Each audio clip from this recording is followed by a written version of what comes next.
El hombre moderno percibe la fe como un ejercicio de preferencias personales. Sin embargo, la Biblia nos muestra una perspectiva diferente y absoluta. La Iglesia Familia Sinaí presenta el programa Fe Práctica con el pastor Jonathan López.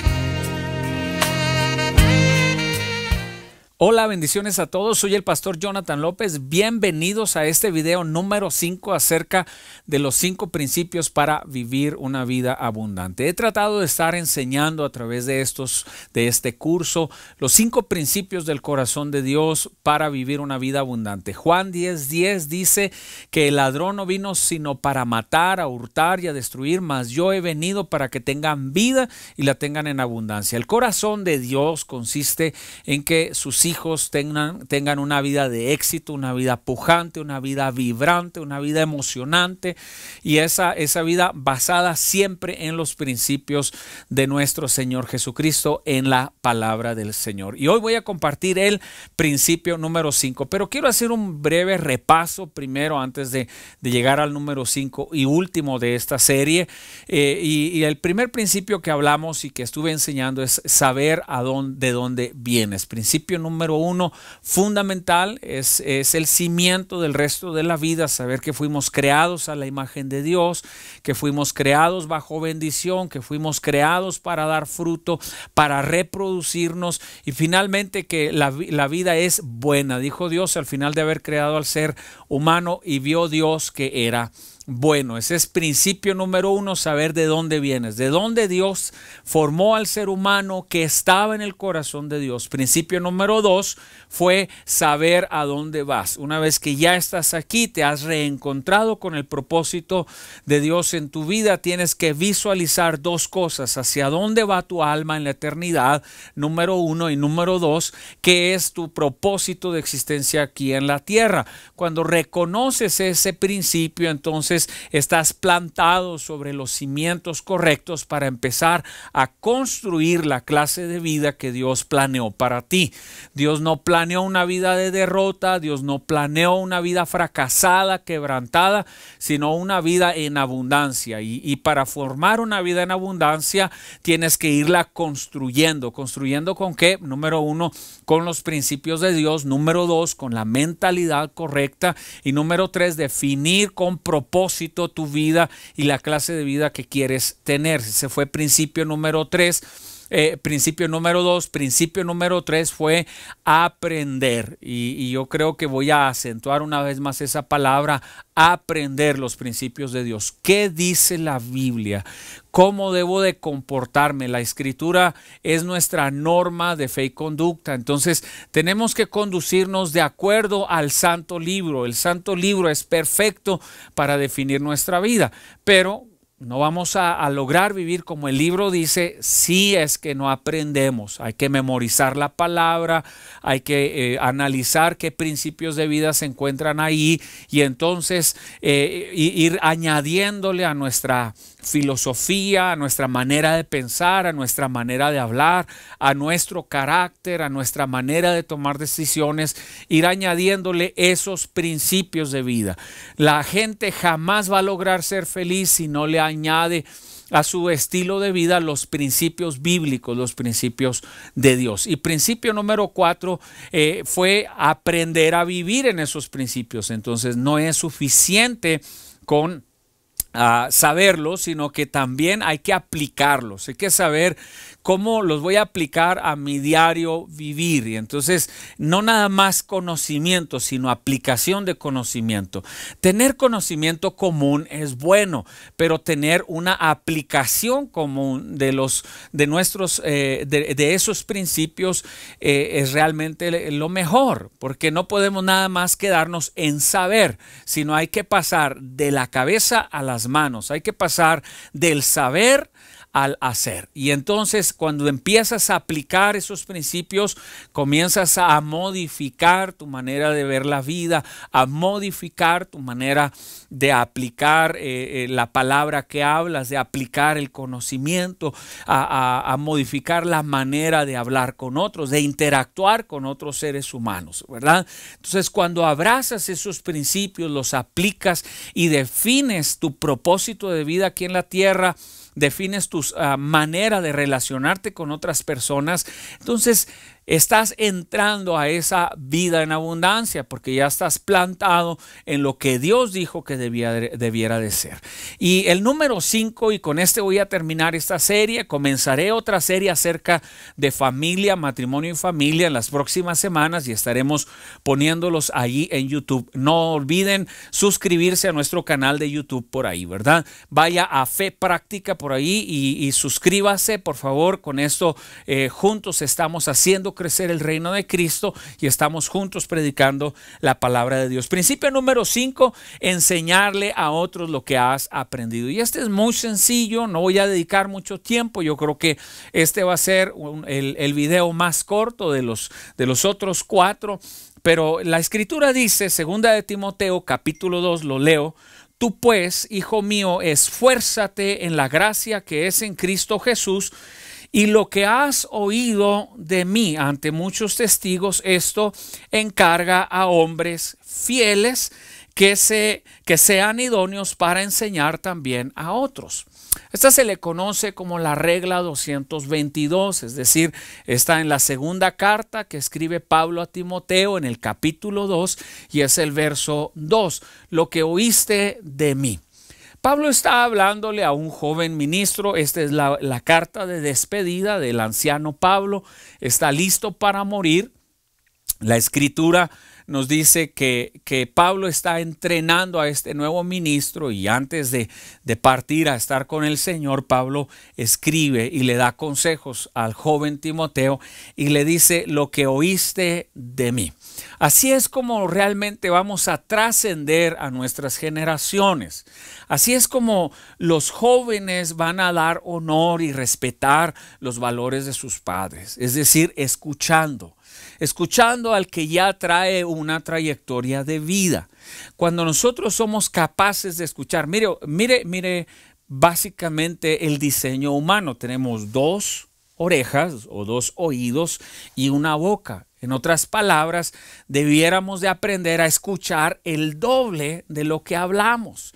Y Pablo le está diciendo a Timoteo, lo que escuchaste, lo que oíste de mí, Timoteo, yo quiero que esto tú lo enseñes a otros hombres fieles.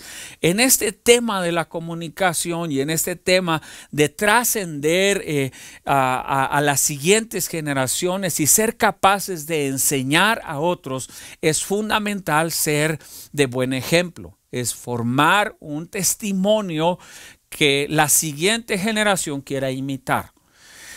Si somos capaces de sentar las bases de nuestros valores morales, tenemos que crear un cerco, tenemos que crear un fundamento, una base de quiénes somos, cuáles son nuestros valores, qué es nuestra identidad en cuanto a hablar verdad, en cuanto a vida espiritual, en cuanto a comunicación, en cuanto a respeto a los demás, en cuanto a mantener una imagen que se parezca a la de Jesucristo.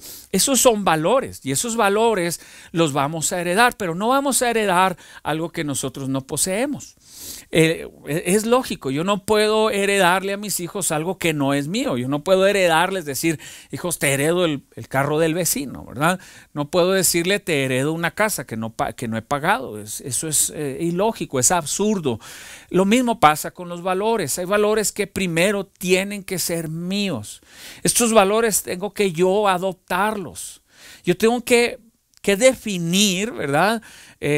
Cuáles son las características que me definen como individuo, cuáles son los valores. Yo les he dicho a mis hijos, por ejemplo, hijos, en mi casa, en nuestra familia, no se toma alcohol, no se fuma, no se usa drogas. En nuestra casa no usamos tatuajes, que hay otros que lo hacen. Respetamos mucho esas cosas, por supuesto, pero en nuestra casa no. Es un asunto de valores, es un asunto de poner cercos. Yo soy de pueblo, yo ya nací allá en un pequeño pueblo y es muy común en aquellos lugares, no nada más en los pueblos, en las grandes ciudades también, ponerle cerco a la propiedad, es decir, de aquí para acá es mi casa. Y si brincas de aquí para allá, de allá para acá, te estás metiendo en mi propiedad, te estás metiendo en mis valores.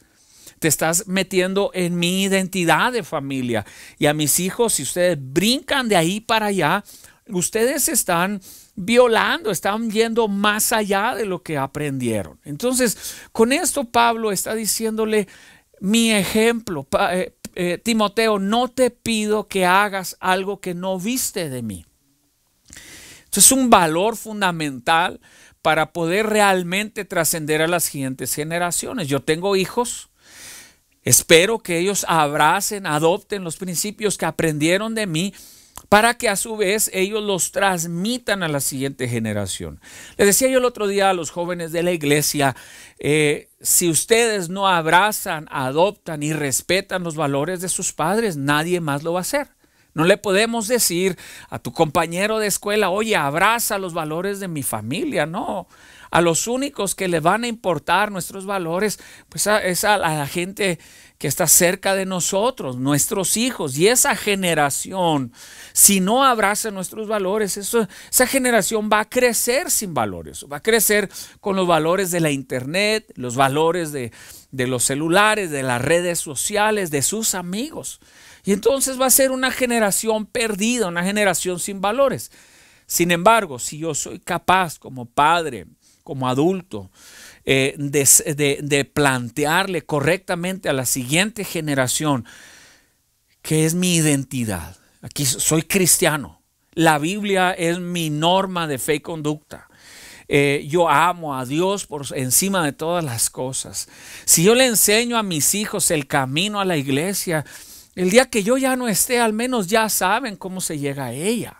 Ya estoy poniéndoles enfrente un valor, ya estoy enseñándoles la ruta. Sin embargo, si nunca les enseñé el camino a la iglesia, ¿cómo ellos lo van a encontrar? Pues será un milagro de parte de Dios o alguien más tendrá que enseñárselo y estaré yo perdiendo ese privilegio.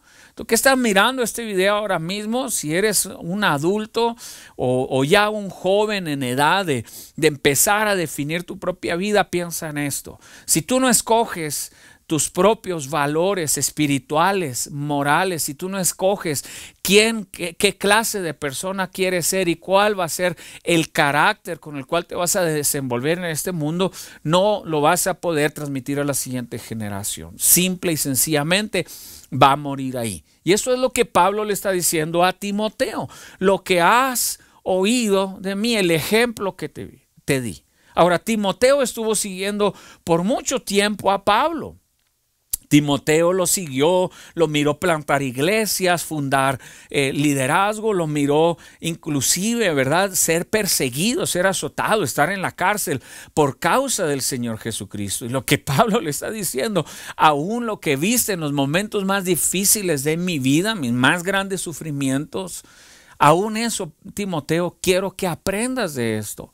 Con esto, Pablo está asegurando continuidad. Y esa continuidad es de valor más allá que cualquier otra cosa en el mundo. Son sus propios valores. Número dos, al hablar de heredarle, al hablar de transmitir nuestras enseñanzas a otras personas y a las siguientes generaciones, es cuando Pablo le dice, esto que has oído de mí, encárgaselo a hombres fieles. Es decir, ahora te toca a ti, Timoteo. yo te encontré a ti. Cuando Pablo andaba predicando el evangelio en Asia, encontró a este joven, lo miró que Timoteo tenía un futuro prominente, que podría llegar a ser un gran hombre de Dios, y Pablo, como luego se dice, le echó el ojo, ¿verdad?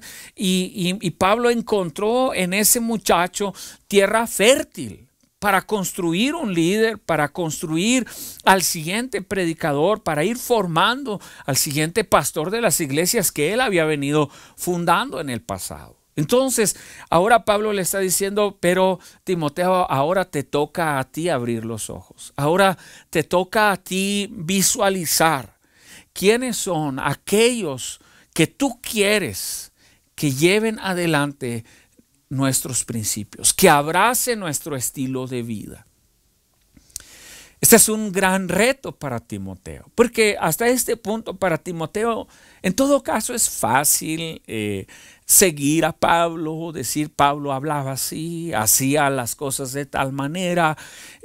Hasta ese punto no había mayor responsabilidad, nada más que ir imitando lo que Pablo había mostrado, su estilo de vida. Pero ahora los papeles, Pablo los está invirtiendo y le está diciendo, Timoteo, te va a tocar a ti. Qué importante es que sepamos pasarle la batuta a la siguiente generación y hacerlos responsables de transmitir la información a las siguientes generaciones. Mi hijo el mayor ya tiene 21 años, acaba de cumplir 22, ¿verdad? Y mi hijo el menor tiene solamente 9 años, ¿correcto? Y yo le digo a mi hijo el mayor, mira, tienes que tener mucho cuidado porque esos dos ojitos te están mirando. Así como tus ojitos me miraron a mí, ¿verdad? Y estaban siempre viendo qué es lo que papá hacía, cómo hablaba, cómo reaccionaba ante la presión, ante los problemas. Esos dos ojitos de tu hermano el menor te están mirando. Es decir, te estoy pasando la responsabilidad que yo un día sentí contigo, ¿correcto? Con esto, mi hijo entenderá que está sobre sus hombros, que está bajo su responsabilidad, no solamente el darle un buen ejemplo de vida a su hermano el menor, que en todo caso es una responsabilidad secundaria para él por ser su hermano. La responsabilidad primaria es mía, ¿verdad? Pero luego vendrán sus hijos, ¿correcto? Entonces yo quiero transmitirle a él la responsabilidad de asumir intencionalmente. Y voy a repetir la palabra, intencionalmente. Transmitirle la responsabilidad de ir educando a las siguientes generaciones. Es la única manera que vamos a formar un mundo mejor, que vamos a formar la iglesia de Cristo bajo los principios de la palabra. Va a ser transmitiéndole a las siguientes generaciones, diciéndole, ahora queda en tus hombros. Y es lo que Pablo está haciendo con Timoteo. Lo que oíste de mí, esto encárgaselo tú a hombres fieles. ¿Correcto? Después dice que esos hombres fieles que sean idóneos, dice, para enseñarle también a otros. La regla 222 no falla. Es algo que Jesús hizo con sus discípulos. Primero los llamó, les dijo, venid en pos de mí, yo les haré los haré pescadores de hombres, ahí está la palabra, y luego les fue dando ejemplo y finalmente los llamó, ¿verdad? Y les dijo, vayan al mundo. Y cuando él iba a ser tomado al cielo, les dijo, toda autoridad me ha sido dada en el cielo y en la tierra, por tanto vayan y hagan discípulos a todas las naciones, bautizándolos en el nombre del Padre, del Hijo, del Espíritu Santo. Y enseñándoles, dice, a guardar las cosas que yo les he mandado a ustedes. Con esto Jesús estaba una vez más asegurando que continuidad. Continuidad es una palabra muy fuerte, es una palabra muy importante para que vayamos mejorando nuestra sociedad y haciendo una iglesia más fuerte y haciendo cristianos más fuertes y haciendo hijos más fuertes, padres, madres, esposas, esposos, trabajadores más fuertes. Continuidad es la palabra que nos ayuda a garantizar a la siguiente generación un futuro mejor que el nuestro. Y Jesús lo hizo con sus discípulos. Moisés tenía también a Josué, tenía a Aarón, y nosotros vamos a encontrar en la escritura este patrón de continuidad, y vamos a encontrar que Pablo no solamente tenía a Timoteo, también tenía a Tito, Juan tenía a Policarpo, y vamos a encontrar esa misma dinámica en la vida. ¿Por qué nosotros hemos de perder la siguiente generación? ¿Por qué nosotros nos hemos de equivocar en este proceso? No cometamos ese error. Seamos intencionales en formar a aquellos que vienen detrás de nosotros. ¿En qué los vamos a formar? Los vamos a formar en principios bíblicos. Los vamos a formar en los valores de familia, en valores morales. Los vamos a formar en valores espirituales. Pero estas cosas, señores y señoras, no suceden solas. Tenemos que trabajar en ello. Tenemos que esforzarnos. Y para nosotros lograrlo, tenemos que comenzar aquí. Primeramente, la más grande de todas las responsabilidades las llevo yo. Cuando yo apunto con mi mano a otras personas, este dedo apunta para allá, pero tres apuntan para acá. Es decir, tengo una responsabilidad mayor. ¿Cuál es mi responsabilidad? Número 1, aprender los principios de la palabra de Dios. Número 2, formar un carácter conforme al de Jesucristo. Número 3, dar testimonio de vida cristiana. Y número 4, transmitirlo a la siguiente generación. Espero que este video sea de bendición y que esta serie de 5 videos hayan ido construyendo tu vida. Estoy listo y estoy expectante de lo que Dios va a hacer en la siguiente serie de enseñanzas que voy a estar grabando. Soy el pastor Jonathan López. Les deseo bendiciones.